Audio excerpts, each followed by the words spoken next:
In today's video, we're diving into Stoicism, an ancient philosophy that can help you master your mindset and level up in life. I'll be sharing 11 powerful Stoic strategies that will help you navigate challenges, develop resilience, and live a more fulfilled, purpose-driven life. Whether you're new to Stoicism or already familiar with it, these insights will offer practical ways to apply its timeless wisdom to your everyday life. So let's get started and learn how to embrace a Stoic mindset to truly level up. Number 1. Practice negative visualization, premeditatio malorum. Imagine you're walking through life with clarity, calm, and resilience. No matter what obstacles appear, you're ready to face them head-on. Sounds peaceful, doesn't it? Today, we're diving into a powerful Stoic practice that can help you cultivate this mindset. Negative visualization, or as the Stoics called it, premeditatio malorum, the premeditation of evils. Stoic philosophers like Seneca, Marcus Aurelius, and Epictetus emphasized preparing the mind for challenges, not just through optimism or positive thinking, but by envisioning worst-case scenarios. They understood that life is unpredictable, full of hardships, and that most of our suffering comes not from events themselves, but from how we respond to them. In modern life, many of us have grown accustomed to expecting smooth sailing. We often assume that things will go according to plan. But what happens when they don't? Stress, anxiety, disappointment. That's where negative visualization comes in. Instead of hoping that nothing will go wrong, Stoicism teaches us to mentally prepare for the things that inevitably will. Marcus Aurelius, the Roman emperor, regularly practiced this technique. He would reflect on the day ahead and anticipate possible challenges, betrayal by friends, the pressures of leadership, even illness or death. This wasn't to make him paranoid, but rather to strengthen his resilience. By contemplating these possibilities, he was never caught off guard. Negative visualization helps us detach from unrealistic expectations. It encourages us to see the world as it is, imperfect, filled with obstacles, and yet remain calm. By envisioning loss, difficulty, or failure, we develop the mental flexibility to cope better when these things inevitably happen. So, how do you practice negative visualization? It's simple. Set aside a few minutes each day. In a quiet moment, reflect on the things in your life that you value: your health, loved ones, job, possessions. Then, imagine losing them. Picture your plans going wrong or someone important letting you down. Consider how you would feel if that happened. How would you respond? The goal is not to induce fear or sadness, but to develop mental preparedness. You begin to realize that even in the face of loss, life goes on. You have the strength to endure it.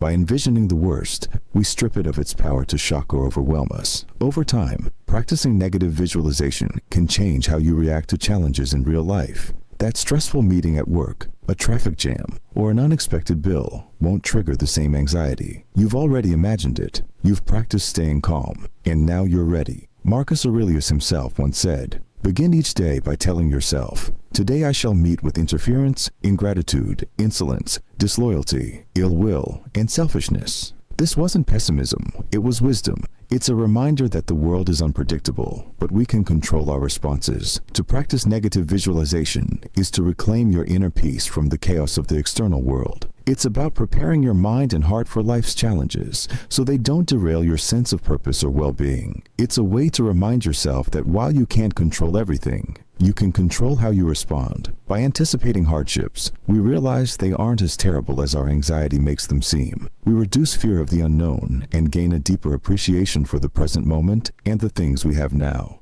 And remember, stay grounded, stay resilient, and as the Stoics would say, live according to nature. Number 2, life can get overwhelming, can't it? We've all been there, facing situations that seem out of our hands. Maybe it's a looming deadline, the behavior of others, or events happening around the world. But here's the secret. The key to less stress and more success is to focus on what you can control. We all have things we wish were different. Maybe you want that promotion, better health, or more free time. And while it's easy to get caught up worrying about the outcome, there's a much better use of your energy, channeling it into what's in your control. Let's break this down. Imagine 2 circles. The first is your circle of concern. This includes everything you care about but have no control over, like the weather, the economy, or what others think about you. Then, there's the circle of control. This is where your power lies. It includes your thoughts, your actions, your responses to situations. Focusing on this circle is what brings real change. When we spend our time worrying about things outside our control, we waste precious energy. It's frustrating, unproductive, and can even lead to anxiety. But when we focus on what we can control, we feel more empowered, we make better choices, and most importantly, we experience growth. So, what are some things you can control? Let's look at a few examples. Your attitude. How you choose to view a situation is always up to you. Even in tough moments, you can decide to stay positive. Your effort. Whether it's work, fitness, or personal growth, the effort you put in is fully within your control. Your reactions. You can't control how others act, but you can control how you respond to them. So, how do you start focusing on what you can control? Here are a few steps. Recognize when you're worrying about things outside your control. The first step is awareness. Notice when you're feeling stressed or anxious about something. Is it within your control? If not, let it go. Redirect your energy. Once you've identified what you can control, shift your focus there. Ask yourself, what actions can I take right now to improve this situation? Practice letting go. Accept that some things are simply out of your hands, and that's okay. Trust that by focusing on your actions, you're doing your part. When you start to focus on what's within your control, amazing things happen. You feel calmer, more productive, and more confident in your decisions. Over time, you'll notice that your ability to handle challenges improves, and life feels more manageable. At the end of the day, you can't control everything, but you can control how you approach life. So next time you feel overwhelmed, pause, take a deep breath, and remind yourself, focus on what you can control and let the rest go. Number 3, voluntary discomfort. This idea is simple, yet powerful. By intentionally exposing ourselves to small, controlled forms of discomfort, we build mental resilience and learn to handle life's inevitable hardships with grace and strength. Whether you're familiar with Stoicism or just getting started, stick around as we explore how practicing voluntary discomfort can lead to a more fulfilling and resilient life. To understand voluntary discomfort, we first need to understand the Stoic mindset. Stoicism, founded in ancient Greece, teaches that we should focus on what we can control and accept what we cannot. One key way Stoics strengthen this mindset is through practicing discomfort on purpose. Voluntary discomfort means deliberately exposing yourself to situations that are challenging, uncomfortable, or even slightly painful, not out of masochism, but as a way to prepare for inevitable hardships in life. Seneca, one of the great Stoic philosophers, advised people to practice poverty by living with the bare minimum for a few days at a time. Marcus Aurelius, the Roman emperor, regularly reminded himself to anticipate and accept discomfort as part of life. These great thinkers knew that by facing discomfort intentionally, we grow stronger and better equipped to handle life's bigger challenges. Now, why would anyone want to do this? On the surface, it seems counterintuitive. In today's world, where comfort is so readily available, why go out of your way to be uncomfortable? The answer lies in resilience. When we practice voluntary discomfort, we develop mental toughness. Think of it like training a muscle. The more you lift weights, the stronger you become. Similarly, the more you expose yourself to discomfort, the more resilient your mind becomes. For example, by taking cold showers or fasting for a day, you're not just toughening up physically, you're teaching your mind to deal with the unexpected. If you can handle these smaller, controlled discomforts, you're better prepared to face larger challenges like financial setbacks, relationship issues, or health problems. Here are some practical ways to get started. Cold showers. Try ending your regular shower with a blast of cold water for 30 seconds to a minute. It's a simple, controlled way to practice discomfort. Fasting. Intermittent fasting is a powerful way to develop discipline and resilience. Going without food for a set period helps you appreciate what you have and strengthens your willpower. Minimalist living. Once in a while, try living with less. Wear simpler clothes, eat plain food, or even sleep on the floor. It reminds you that comfort is a luxury, not a necessity. Physical challenges. Take on challenges that push your physical limits, whether it's running a bit longer than usual, doing an extra set at the gym, or taking a hike in challenging weather. Social discomfort. Try putting yourself in uncomfortable social situations. It could be striking up a conversation with a stranger or speaking in public. These moments build confidence and emotional resilience. You might be wondering, how will these little practices help me in the grand scheme of things? The answer is, they train your mind to handle adversity. In life, discomfort is inevitable. Whether it's physical pain, emotional struggles, or financial difficulties, we all face challenges. Voluntary discomfort builds the mental habit of perseverance. You'll begin to notice that situations that used to bother you no longer have the same effect. The beauty of this practice is that it helps you become less reactive. When something goes wrong, you're less likely to panic or get stressed. Instead, you face challenges with calm, clarity, and purpose, just like the Stoics did. To wrap things up, voluntary discomfort is about intentionally stepping outside of your comfort zone to grow mentally, emotionally, and even physically. By embracing some of the controlled discomforts, you're training yourself to face life's bigger, unavoidable difficulties with more resilience and strength. So, why not give it a try? Start small. Take a cold shower, fast for a few hours, or challenge yourself to a difficult task. You'll quickly see how this practice helps you develop a stronger Stoic mindset. Number 4. Memento Mori. Remember you will die. Throughout history, one of the most profound reminders of our humanity has been encapsulated in a single Latin phrase, memento mori, translated to, remember you will die. This phrase speaks directly to the fragile nature of life and the inevitability of death. But what exactly does memento mori mean, and why has it held such power over the centuries? Memento mori first gained popularity during the Middle Ages and the Renaissance, especially as plagues and wars ravaged Europe. In a world where death was a daily presence, this reminder was woven into art, literature, and even architecture. From skulls carved into tombstones to clocks adorned with symbols of mortality, the message was clear. No matter who you are, whether a king or a peasant, your time on earth is limited. But this concept wasn't meant to be purely morbid. It wasn't just a reminder that we will die, but also a call to live fully and wisely while we still can. Philosophers throughout history have also embraced the idea of memento mori. The Stoics, especially the Roman Emperor Marcus Aurelius, often meditated on death as a way to remain grounded. In his meditations, he writes about the importance of remembering death to avoid distractions and trivialities in life. The Stoics believed that by acknowledging the fleeting nature of life, one could cultivate a sense of purpose, detachment, and tranquility. For them, memento mori wasn't about fearing death. It was about embracing it, to strip away the superficial concerns that cloud our judgment, and to focus on what truly matters. Beyond philosophy, memento mori has deep roots in religious thought.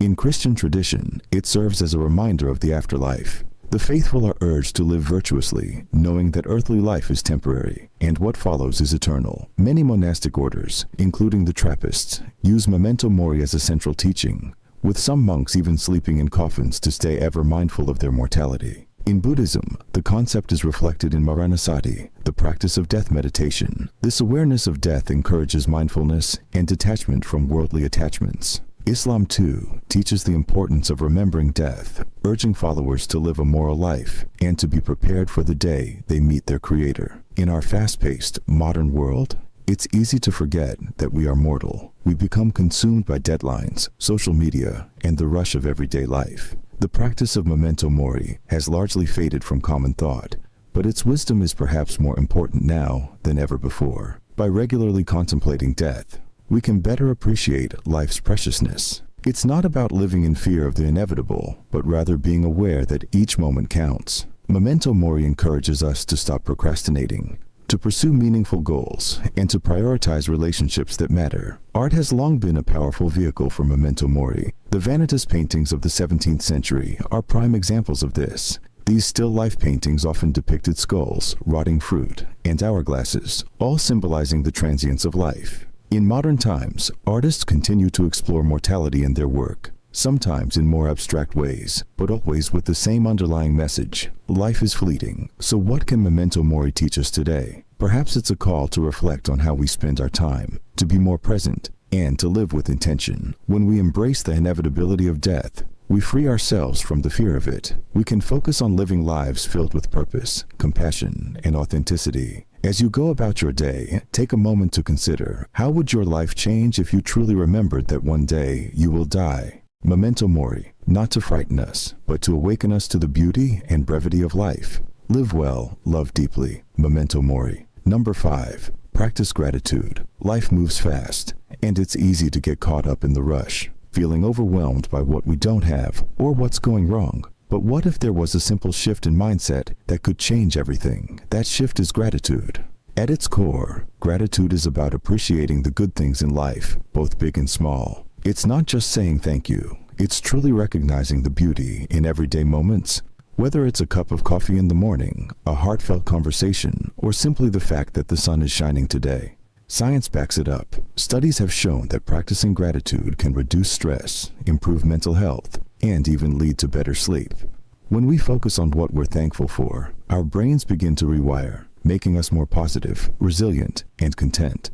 So how do you start practicing gratitude? One simple way is to keep a gratitude journal. Each day, write down 3 things you're grateful for. It could be anything: a kind gesture, a personal achievement, or just feeling good today. Another practice is expressing gratitude directly to others.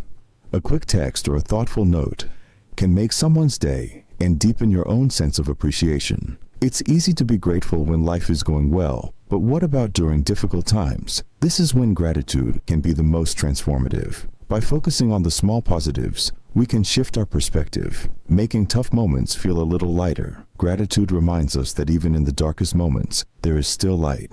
Over time, practicing gratitude changes the way we view the world. We become more aware of the goodness in our lives and our relationships grow stronger. Gratitude doesn't just change your day, it changes your life.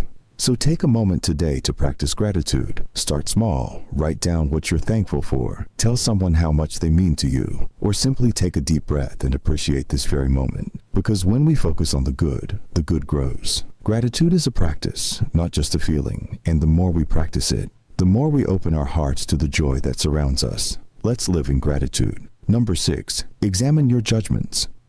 In Stoic philosophy, our judgments about events, not the events themselves, are what affect us. By understanding this concept, we can gain better control over our emotional responses and lead more balanced lives. According to Stoic thought, the world around us is full of events and circumstances beyond our control, but what we can control is how we interpret them. This idea traces back to the famous Stoic philosopher Epictetus, who said, "It's not what happens to you, but how you react to it that matters." First, it's crucial to recognize that our initial emotional reactions are often automatic. For instance, imagine you're stuck in traffic and running late. Your instinctive judgment might be, "This is terrible, I'm going to be late and ruin everything." But take a moment. Is the situation really that bad, or are you judging it to be bad? When we examine our judgments, we're training ourselves to slow down and ask, is this judgment reasonable? Is this under my control?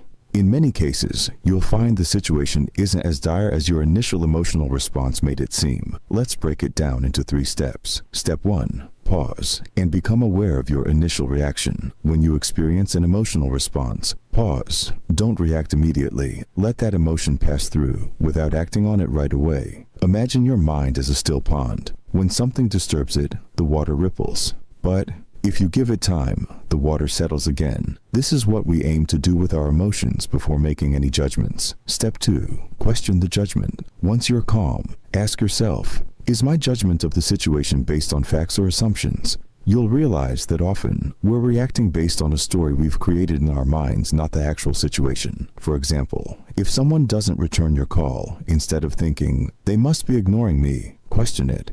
Could they be busy? Could there be another explanation? This simple act of questioning helps us avoid unnecessary stress. Step 3, accept what's outside of your control. The Stoics believed that we should focus only on what we can control. External events, traffic, other people's behavior, or even the weather are beyond our control. What we can control is our judgment and how we choose to respond. By accepting what's beyond your control, you free yourself from frustration and anxiety. In the end, peace comes from within, and that inner peace is a product of how we interpret the world, not the world itself. To live a Stoic life is to constantly examine our judgments. It's a practice, not a one-time decision, but with time, you'll notice a profound shift in how you approach challenges. Remember, the event is neutral. It's your judgment that gives it meaning. Number 7, live in accordance with nature. It's a core tenet of Stoicism, but what does it really mean? How can we apply it to our daily lives in a practical way? If you're interested in living a more grounded, peaceful, and purpose-driven life, this concept may provide the foundation you're looking for. Living in accordance with nature means aligning ourselves with both our inner nature as rational beings and the external nature of the world around us. Stoics believe that nature is governed by reason, and as rational creatures, humans are designed to live in harmony with that rational order. This harmony is the path to a virtuous and fulfilling life. At its core, this concept encourages us to understand our own nature, what we are truly capable of, and to accept the natural order of things. It's about seeing the world for what it is, not what we wish it to be. Instead of resisting challenges, Stoicism teaches us to embrace them as part of life's flow. Stoics, like Epictetus and Marcus Aurelius, taught that our nature as human beings is characterized by our capacity for reason, choice, and virtue. We can't always control what happens to us, but we can control how we respond. In this sense, living in accordance with nature means living by the guiding principles of wisdom, courage, justice, and self-discipline. We can ask ourselves, what is within my control and what is not?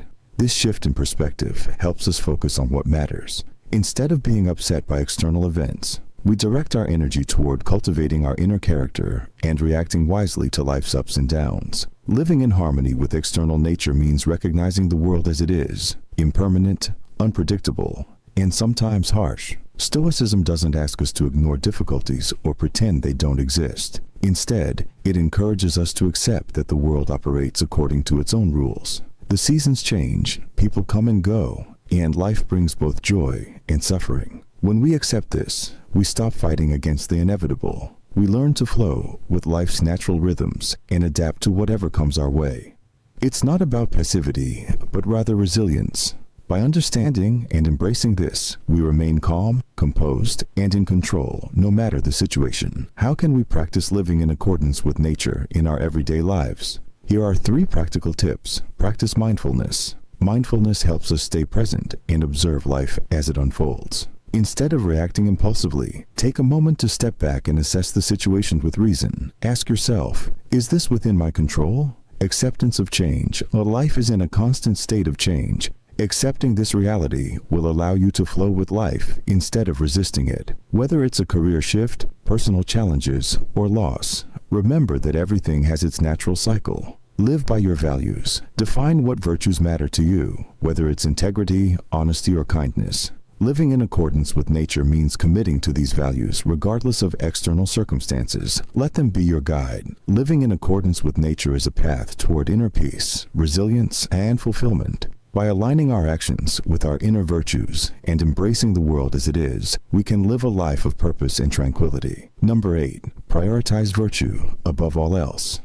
Stoicism, a philosophy that emerged in ancient Greece, teaches us how to lead a meaningful life by cultivating virtues such as wisdom, courage, justice, and temperance. For Stoics, virtue is not just a moral ideal, it is the foundation of a fulfilling life. They believed that external circumstances like wealth, fame, or social status are ultimately indifferent. What truly matters is how we respond to those circumstances with virtue. Virtue, in the Stoic sense, is about aligning our actions with our highest values. It means acting with integrity, being just in our dealings with others, and facing challenges with courage. When we prioritize virtue, we are not only improving our own character, but also contributing positively to the lives of those around us. In a world often filled with chaos and uncertainty, virtue serves as our guiding compass. Stoics assert that virtue is the only true good, while external factors are neutral. Imagine facing a setback at work or a personal crisis. It's easy to become overwhelmed by frustration or despair. However, if we focus on maintaining our virtue, how we handle adversity, treat others, and uphold our principles, we empower ourselves to navigate life's challenges with resilience. This perspective allows us to find peace amid chaos. So, how can we practically prioritize virtue in our daily lives? First, we can cultivate self-awareness. Take time each day to reflect on your actions and decisions. Ask yourself, did I act with integrity? Was I just? Did I respond to challenges with courage? Journaling can be a powerful tool for this reflection. Additionally, surrounding ourselves with virtuous role models and engaging in meaningful conversations can inspire us to live more aligned with our values. In conclusion, prioritizing virtue above all else is not just a philosophical idea. It's a practical guide for living a life of meaning and fulfillment. By focusing on what truly matters, our character, and our responses to life's challenges, we can cultivate a deeper sense of purpose and happiness. Remember, in the words of Marcus Aurelius, the happiness of your life depends upon the quality of your thoughts. So let's strive to keep our thoughts virtuous. Number 9, embrace the present moment.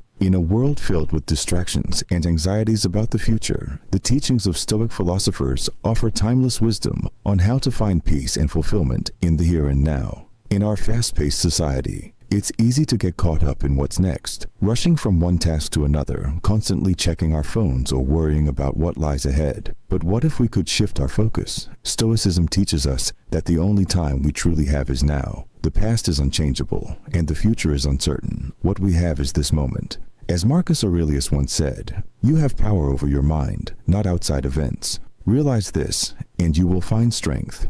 This quote highlights the Stoic belief that while we cannot control external circumstances, we can control our thoughts and reactions. By embracing the present, we reclaim our power. So, how can we practice this? One effective way is through mindfulness and meditation. Take a moment each day to pause, breathe deeply, and observe your thoughts without judgment. This practice helps anchor you in the present, allowing you to appreciate life as it unfolds. Another key aspect of embracing the present moment is gratitude. When we focus on what we have right now, rather than what we lack, we cultivate a sense of appreciation. Think about the simple joys, a warm cup of coffee, a kind word from a friend, or the beauty of nature. These moments are fleeting, but they hold immense value. Stoicism also encourages us to accept what we cannot change. By acknowledging that some things are beyond our control, we free ourselves from unnecessary stress. Instead of dwelling on the what-ifs, we can channel our energy into making the most of today. Journaling is another excellent tool to embrace the present. By writing down your thoughts, feelings, and experiences, you create a space for reflection. This practice not only enhances self-awareness, but also helps you recognize the beauty in everyday moments. Ultimately, embracing the present moment leads to a more fulfilling life. It allows us to connect deeply with ourselves and others, appreciate the beauty around us, and experience joy in the simplest of things. So the next time you find yourself caught up in the chaos of life, take a step back, remember the teachings of Stoicism, and embrace the present moment. It's in this space that we find true happiness and peace. Number 10, let go of ego. The ego is that part of us that seeks validation, recognition, and superiority over others. It thrives on comparisons, striving to be better than those around us. This relentless pursuit of status can lead to stress, anxiety, and a sense of isolation. But what if we could shift our focus? Stoicism teaches us that true strength lies not in our external achievements, but in our internal character. Stoicism, an ancient philosophy, emphasizes self-control, resilience, and virtue. One of its central tenets is the understanding that we cannot control external events, but we can control our responses to them. By practicing this mindset, we can learn to detach from the need for external validation. Instead of measuring our worth through achievements or comparisons, we focus on our character and how we treat others. Letting go of our ego requires a conscious effort to detach from outcomes. When we stop tying our self-worth to our accomplishments or the opinions of others, we create space for genuine self-acceptance. The Stoic philosopher Epictetus once said, "It's not what happens to you, but how you react to it that matters."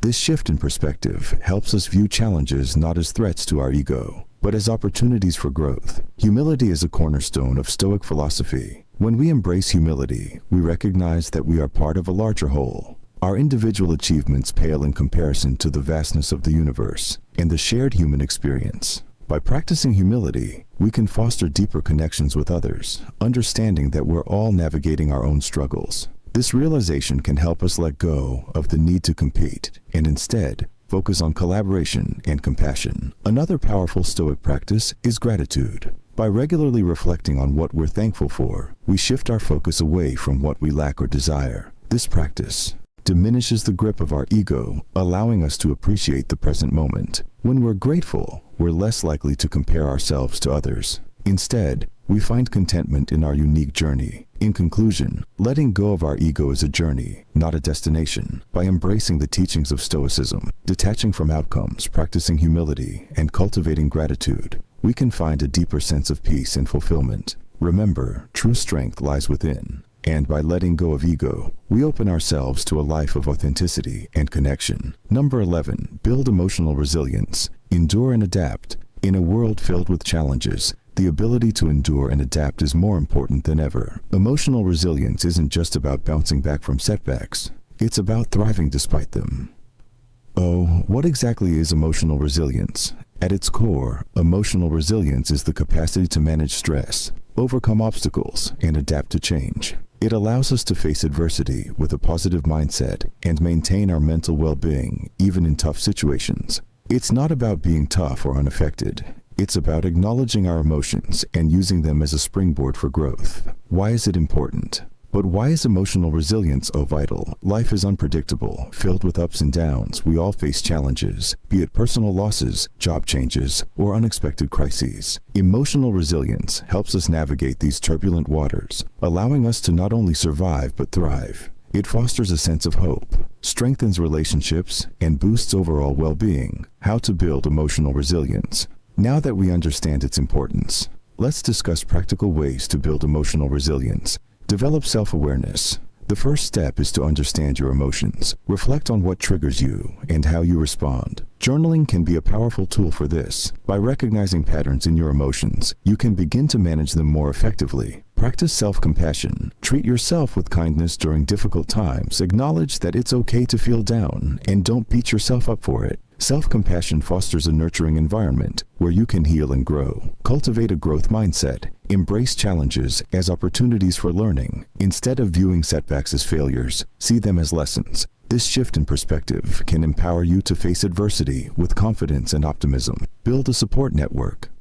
Surround yourself with supportive friends and family. Sharing your feelings and experiences with others can provide comfort and valuable perspectives. Remember, you're not alone in your struggles. Practice mindfulness and stress relief techniques. Incorporate mindfulness practices like meditation, deep breathing, or yoga into your routine. These techniques help ground you in the present moment and reduce anxiety, making it easier to cope with stress. In conclusion, building emotional resilience is a journey, not a destination. It takes time, effort, and self-reflection, but the rewards are immeasurable. By developing self-awareness, practicing self-compassion, embracing a growth mindset, building a support network, and utilizing mindfulness techniques, you can enhance your emotional resilience and face life's challenges with grace and strength. Number 12. Set clear parameters. We'll be discussing the importance of setting clear parameters in various aspects of our lives. Whether in personal projects, professional environments, or even in our relationships, establishing clear boundaries and expectations is crucial for success and satisfaction. Let's talk about why setting clear parameters is so important. Clear parameters provide a framework that helps us understand what is expected of us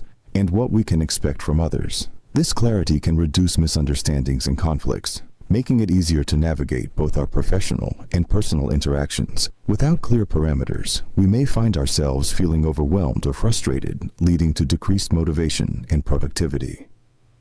Setting parameters in professional life. In a professional context, setting clear parameters can make a huge difference in team dynamics and project management.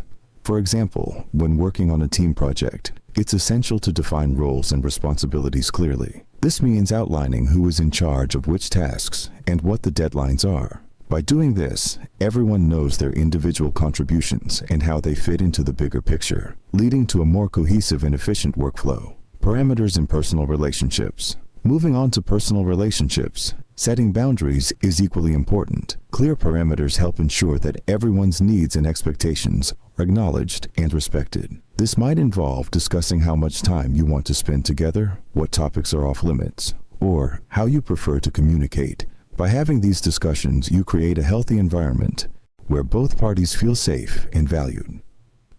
How to set clear parameters. Now, let's explore some practical steps for setting clear parameters. First, communication is key. Don't assume that others know what you want or need. Be open and honest about your expectations. Second, be specific. Instead of saying, "I need help," try saying, "I need you to take care of the budget by Friday." Third, revisit these parameters regularly. As projects or relationships evolve, it's important to check in and make adjustments as necessary.